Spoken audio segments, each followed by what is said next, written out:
So hey guys, welcome back to my channel love is life. और आप सुन रहे हो दास्तान इश्क। हाय दास्तान इश्क, आप लोग की डिमांड दास्तान इश्क, दास्तान इश्क। सो आज मैं आप लोग सुनाने जाऊँगी दास्तान इश्क। इस बीच में 1 2 4 3 आई डोंट नो कितने मंथ हो गए हैं मैंने स्टोरी अपलोड नहीं की है।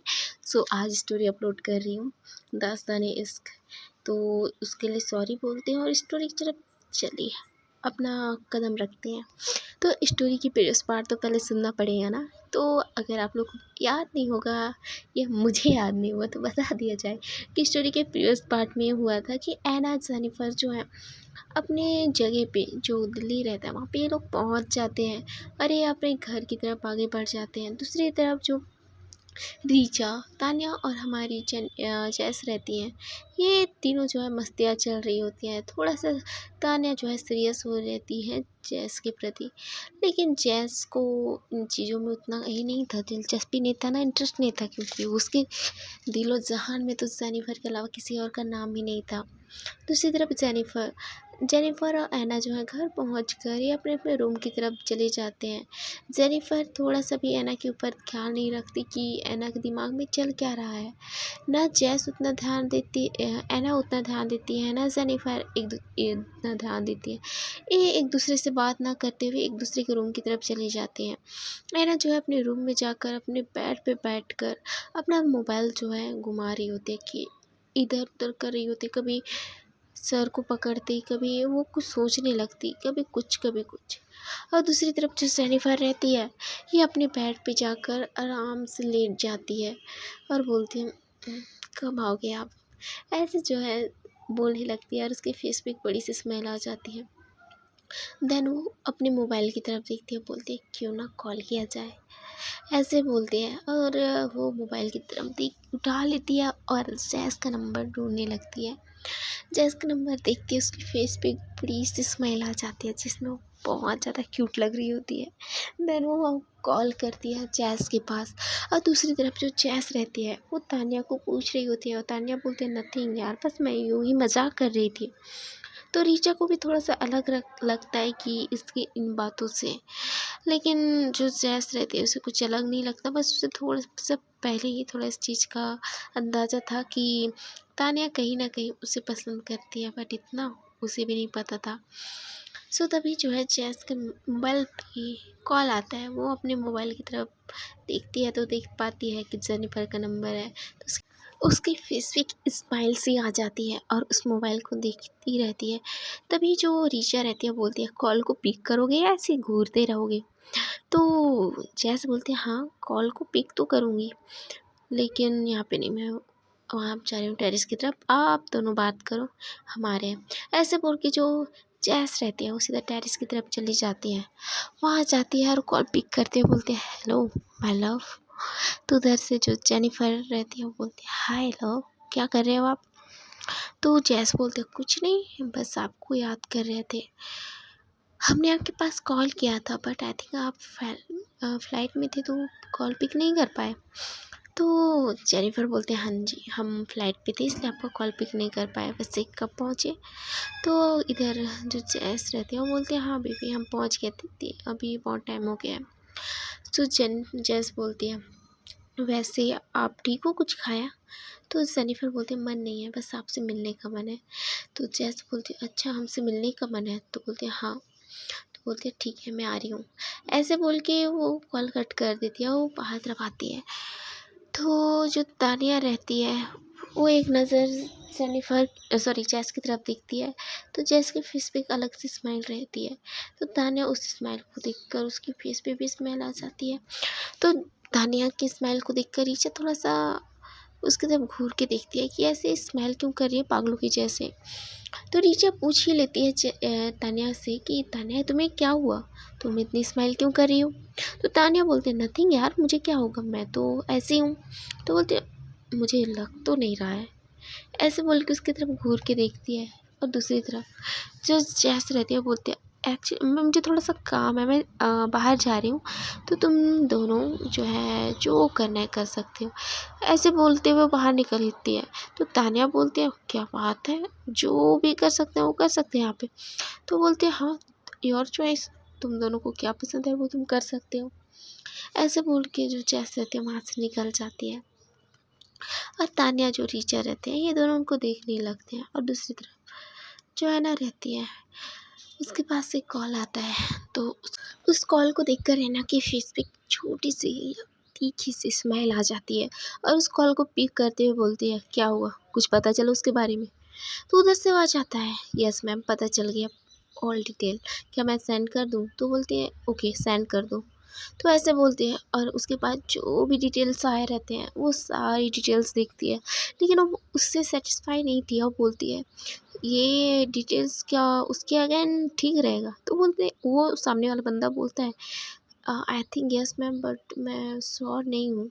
तो बोलते हैं व्हाट यू मीन श्योर नहीं हूँ, मैंने बोला था तुम्हें जितना पैसा चाहिए मैं तुम्हें दूंगी बट इसके बारे में ऑल डिटेल्स चाहिए, उसके बावजूद भी ये सब नौटंकी।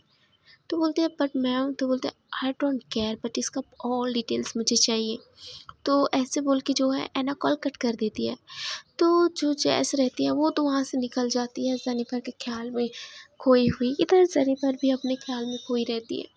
तो एना जो है वहाँ से रूम से निकलती है और बाहर जा रही होती है। तभी वहाँ की जो मेस रहती है, जो मैड रहती है, वो बोलती है मैम कॉफ़ी कुछ चाय कुछ पियोगे। तो एना बोलते नथिंग, मुझे कुछ नहीं चाहिए। तो बोलते बट मैम, तो बोलते नथिंग सर आप जस्ट क्वाइट ओके। मैम साहब को दी को बता देना कि मैं बाहर जा रही हूँ तो बाद में आ जाऊँगी। तो ऐसे बोलती है और वहाँ से निकलती है। अरे वो गाड़ी से जो है गाड़ी में बैठ ही रही होती है कि उसी टाइम जो जैस रहते हैं वहाँ पे पहुँच जाती है। तो जैस जो है एना को यूँ परेशान देखकर उसे थोड़ा समझ नहीं आता कि आखिरकार इसे हुआ क्या है। तो उसके बाद जो जैस रहती है वो उसके पास जाती है, बोलती है ना व्हाट हैपेंड, सब ठीक तो है ना। तो एना बोलती है हाँ यार मुझे क्या होगा, वैसे आप बताओ यहाँ क्या क्या कर रहे हो। तो बोलती है मैं यहाँ पे जो भी कर रही हूँ बट मुझे ये बताओ कि तुम्हें क्या हुआ है। तो है ना बोलते नथिंग। तो बोलते सीरियसली तुम मुझे इतना झूठ बोल रही हो मुझसे, और किससे बोल रहे हो ये भी तुम्हें पता है। जो इंसान तुम्हें बचपन से देखा हो, तुम्हारे हर एक चाल ढाल से पता लगा के बता दे कि अभी तुम्हारे मन में क्या चल रहा है, उससे तुम छुपा रही हो कि तुम्हारे दिल में क्या चल रहा है। तो बोलती है नथिंग, मैं छुपा नहीं रही हूँ बट ऐसा कुछ नहीं है जो आप समझ रहे हो। तो बोलती है सीरियसली। तो बोलती है यस। तो इस पॉइंट पे जैस को थोड़ा सा अजीब लगता है कि ऐना ऐसे रूडली बिहेव क्यों कर रही है और उससे झूठ क्यों बोल रही है। ये जैस के मन में एक डाउट सा हो जाता है। तो ऐना जो है उससे बोलती है अच्छा जाइए, आपका दी वेट कर रही होगी और मुझे थोड़ा सा काम है, मैं बाहर जा रही हूँ। ऐसे बोल के जो ऐना रहती है वो अपनी जो है कार की निकालती है और वहाँ से चली जाती है गाड़ी को लेकर। तो जैस जो है सोचती है अभी जेनिफर से मिलना उतना इम्पोर्टेंट नहीं है, लेकिन ऐना के साथ अगर मैं नहीं गई तो कुछ गलत होगा, ये मुझे लग रहा है। ऐसा बोल के जो जैस रहती है वो ऐना के पीछे ही चली जाती है। वो बाइक में वहाँ से गाड़ी से बाहर निकल के एक ऑटो ले लेती है। उस ऑटो को पीछा करते हुए उसके पीछे पीछे वो भी चलने लगती है। तो जो ऐना रहती है वो बहुत स्पीड में कार चला रही होती है। वो कहाँ जा रही होती है जैस को भी पता नहीं रहता कि आखिरकार हुआ क्या है ऐना के साथ। तो वो भी जो है ऑटो के साथ वो पीछे पीछे उसके जा रहे होते हैं। उसका हर एक टर्न होता है, हर एक टर्न मोड़ पे वो भी वैसे ही टर्न करती थी। जैसे ही वो ऐना जो है एक जगह पे रुकती है, उसे देखने से लगता था कि वो एक फार्म हाउस था।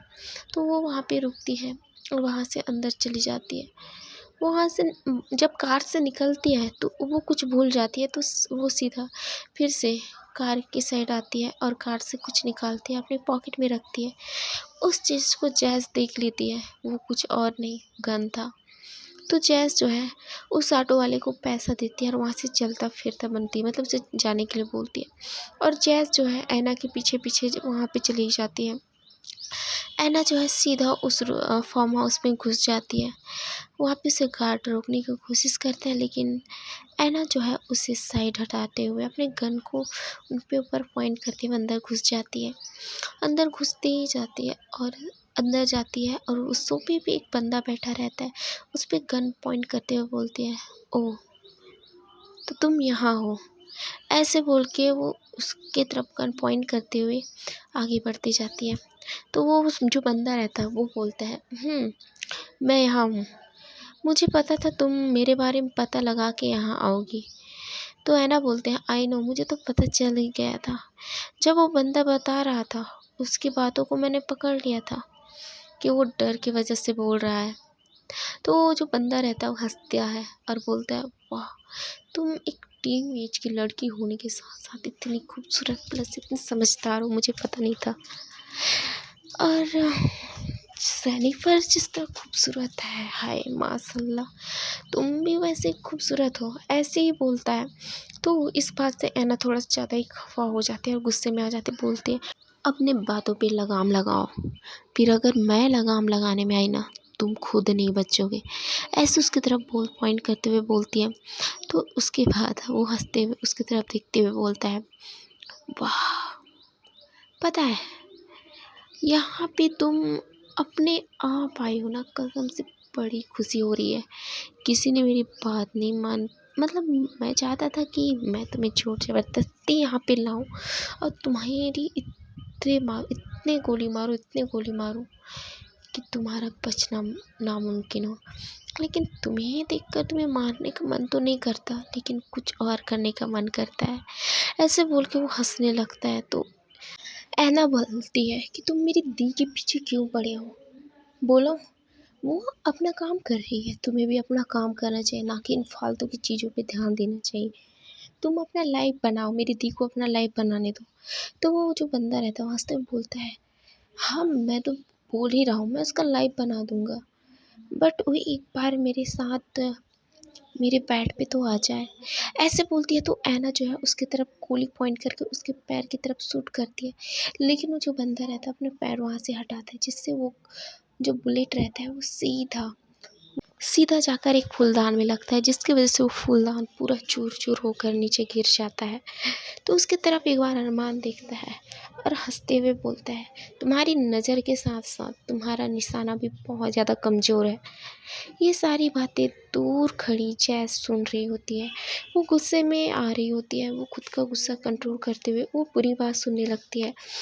तो अरमान बोलता है, पता है तुम्हारी सिस्टर को मैं कब से देख रहा था, हर उसकी अदा, उसकी खूबसूरती, जो पता है उससे ही इसके साथ काम करने के लिए हर एक एक्टर तैयार था, लेकिन मैं ही उसके मूवी को क्यों सेंड किया पता है, वो तो बकवास था, मुझे कोई इंटरेस्ट नहीं था उसमें। लेकिन तुम्हारी सिस्टर जेनिफर के ऊपर मेरा पूरा फोकस था, इसलिए मैंने उस मूवी को मैंने साइन किया है। तो एलिना उसकी तरफ घूर के ऐना उसकी तरफ घूर के देखती है। सो हे गाइस, देखते हैं कि इसके आगे एपिसोड में क्या होगा। क्या ये अरमान अपने पूरे काले कारनामे जैस के सामने बोल देगा, जिसकी वजह से अब जैस क्या करेगी, ये सब तो जानना बहुत इंटरेस्टिंग होगा। और ऐना ऐना के साथ क्या होगा, क्या जैस ऐना को बचा पाएगी, क्या ये दोनों क्या उस जगह से जिंदा वापस जाएंगे या नहीं जा पाएंगे, ये सब जानने में तो बहुत ज़्यादा इंटरेस्ट होगा। सो देखते हैं कि इसके आगे एपिसोड में क्या होगा। Okay then, thank you so much guys. आपको स्टोरी कैसी लगी मेरे पास प्लीज़ कमेंट करके बताइए एंड सब्सक्राइब करिएगा और बेल आइकन को प्रेस करिएगा, ताकि जब भी मेरी कोई न्यू स्टोरी अपलोड हो तो आपके पास एक नोटिफिकेशन आए। Okay then, thank you so much guys and please watching me and my channel. Bye.